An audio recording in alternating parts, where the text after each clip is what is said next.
We'll talk a little bit about that with the hemlock woolly adelgid. That's one of the big reasons why we're so worried about it, is the ecological importance of hemlock, especially in shady ravines like that where they provide the good shade for, you know, a nice trout stream. They're more important than some other species, like in terms of like riparian zones, aquatic health and everything like that, because just so many of our trout streams and stuff have, you know, beautiful big hemlocks shading them on both sides. A lot of our harvesting for the Family Forest Network project is looking at hemlock stands, saying that no matter what, in the next couple decades, this is going to have hemlock woolly adelgid. It's going to sustain a ton of damage. You might lose most of the hemlocks in here. So it's like, in an area like this where it's in HWAs in southern Hants County, maybe there's 15 years before it ever gets here. Well, is there work that we can do now to get this stand a little bit more ready, in that we'll get rid of some of the hemlock here. You look, you know, there's yellow birch, some maples, a little bit of pine and everything. Well, can we promote the, you know, they're not mature, but they're bigger trees. So can we give these ones that are already here a little bit more room to grow, and then also create a few gaps through this where we can get a bit of regeneration started and control that regen, to not say that we're not going to go through and weed all the hemlock out of it, but we're going to try and have a bit more of a mixed stand so that maybe those hemlocks survive, but even if they don't, there's all kinds of spruce and pine and hardwoods there to take their place. And we'll do that through natural regen or on some sites through planting or anything else too. These are hard blowdown spots, because what do you do with the trees that are across the brook? It's like you kind of want to clean them up, but like I've talked to some fish biologists and stuff, and especially in a spot like this, you think it's already, that brook's basically lost its shade, which is super important for our salmon species, like trout or salmon. And their recommendation was to not clean anything that's over the brook, because that's the only thing that's going to shade that section of it. But in the same breath, you know, you look at this big patch that's open up here.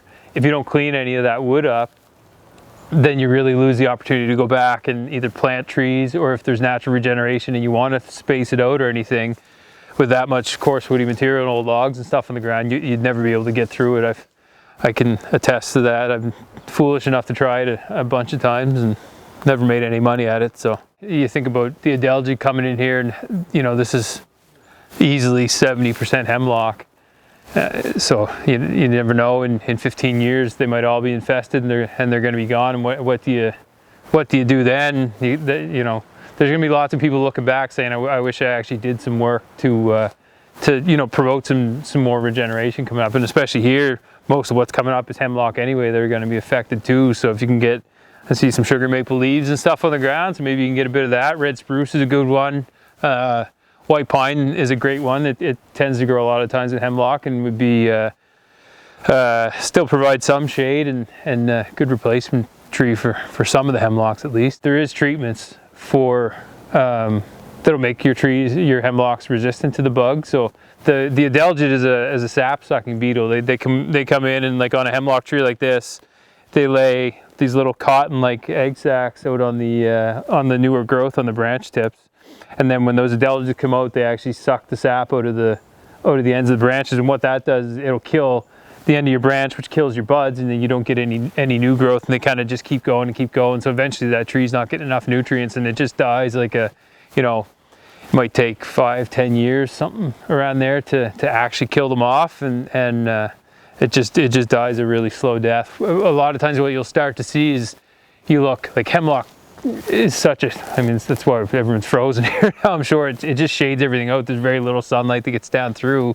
A tree like this, you'll start to see it thin out and thin out and thin out, and then eventually when they die, that's what they call them gray ghosts. You think of a hemlock stand like this, that's all standing dead trees, and then they start coming down, and you really want to talk about a fire hazard then. That's yeah, those would be terrifying. So if you can plan for it, the idea for our project would be that you'll cut some gaps, try and get some good new regeneration and stuff come in, and then as you start to get the infestation, you can treat some trees. So there's a limit to the amount of trees you can treat in a hectare, and the goal with the treatment is just to buy some time until they're actually able to get enough of these beetles that can actually control the adelgid established.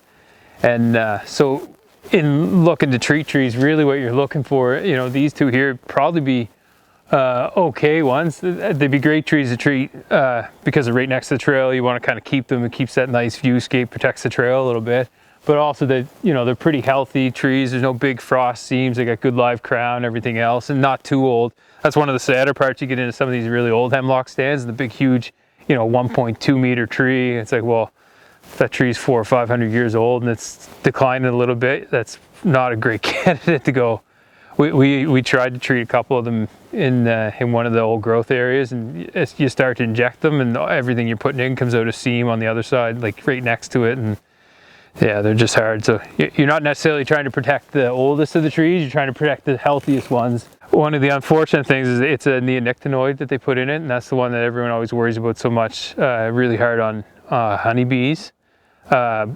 But this is really, it's like a surgical sort of treatment. Like you're actually drilling holes in the tree, putting these canisters in, it sucks right up into the tree. So it's very targeted in that it's only in the tree. Or they'll do, here you would have to do the injection one, which costs more. If we were way up the slope away from the water course, you can actually do a basal bark spray too, where you just have a pump up tank and you go around up to like 1.3 meters up the tree and spray it. And they've had some studies done in other jurisdictions and have started in Nova Scotia. And basically, even with the basal bark spray, within about a meter of the tree, it's pretty hard on anything living like bugs and stuff in the soil. But outside of that, basically there's no effect from it. You can only use 1.8, don't quote me on it, but it's something like that, liters per hectare per year. So like you might be able to treat your whole stand, but it's going to take you a few years. And if you've got a bunch of hectares, then and it can be expensive, you know, to treat a tree like that with the injection. You're talking like $15 to $20 per tree.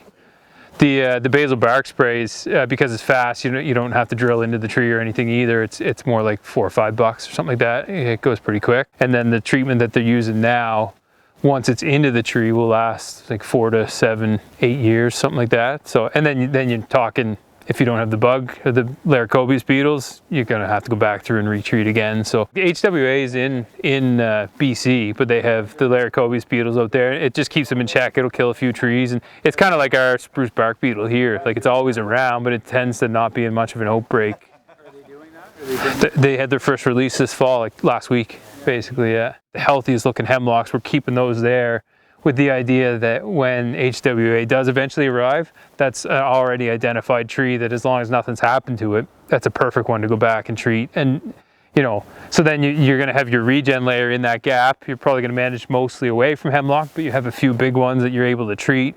And then hopefully over time, through treatment and some adaptive silviculture, you might turn it to more of like a, maybe a bit more of a red spruce stand with some hemlock, or a mixed wood stand still with hemlock. And then eventually, you know, in whatever 20 or 30 years, we'll have hopefully a couple different beetles that are there to control them. And then maybe we'll switch up and start managing them back to be hemlock stands, pure hemlock stands again. There's places even in Nova Scotia where like it's spotty where they've died out, but other stands, like some of the first ones, I've seen the videos, like flyovers of the first ones they found in Digby, those are just gray. There's no hemlock left at all down there. And the hard part with the hemlock one too, like there's other pests that tend to only attack mature trees, but I've been in infested stands, and even like little hemlocks like this, or even like small little ones like that, they're just like, the branches almost droop, and there's so much of the white egg sacs and stuff on there. Yeah, it kills everything, the oldest and the youngest, it doesn't matter.